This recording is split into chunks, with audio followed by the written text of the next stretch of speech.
I'm going to continue on here. This is February 14th, and we're discussing Libya and Colonel Gaddafi from Libya, and how uh, they're naming in Ezekiel chapter 38 as being one of the nations lined up with Russia and Turkey and Iran and some of the other nations, how they're coming into play and how they're coming together today in the current events.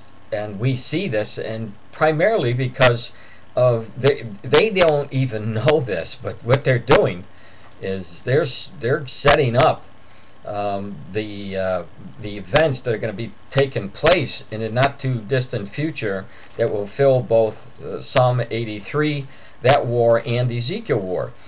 Now, in this article from the Wall Street Journal, it says Mideast unrest spreads. So you can Google that if you'd like. But in here I found this very interesting.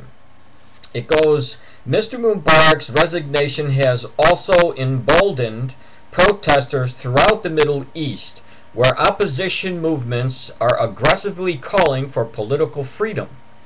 Security forces and protesters clashed in Yemen and Bahrain on Sunday, while thousands of Algerians defying a ban on protests flooded the central square in Algiers on Saturday, calling for political reform. The Palestinian Authority in the West Bank ordered the dismissal of its cabinet and said it would hold long-delayed parliamentary and presidential elections by September.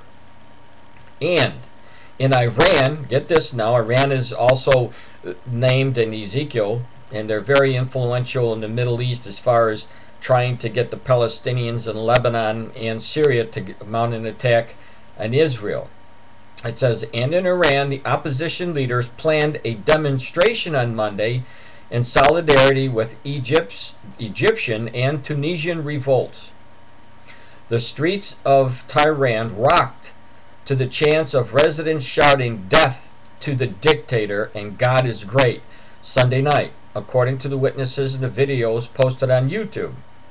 Activities are calling for a protest in Libya on Thursday, testing whether Colonel Omar Gaddafi's 42-year regime will be forced to make political concessions. Now, this is important right here, this paragraph, because all of a sudden today, Gaddafi now is trying to push the Palestinians and those Arabs in the region with Israel to go ahead and protest against Israel. And what really he is trying to do is to deflect problems in his own country, because he is a dictator and he doesn't want the same thing to happen to his country that already happened in Tunisia and as a result of the Egyptian riots. So it's no wonder that he's saying, yeah, let's bring the Islam together and force Israel, who is a Zionist nation, hooked up with the Western countries or nations like the UE or the EU, the European Union, and the United States. So you can see how he's deflecting away from it, but in the result of it will end up being, whether he knows it or not, it's going to be detrimental to himself, because we're told that, as obviously if you read Ezekiel chapter 38, that Libya is going to be wiped out with the rest of those nations, Iran included and Turkey included. And we know that Turkey and Iran are making these close ties together with Russia and between both of themselves, Turkey and Iran. It says, in downtown Cairo Sunday, the armed forces moved decisively through further normalizations civilian life, and during morning rush hour, squads of military police units rushed into Tahrir Square and broke down the tents that entrenched demonstrators who have been protesting since January 25th. So they're trying to get normalcy in Egypt again.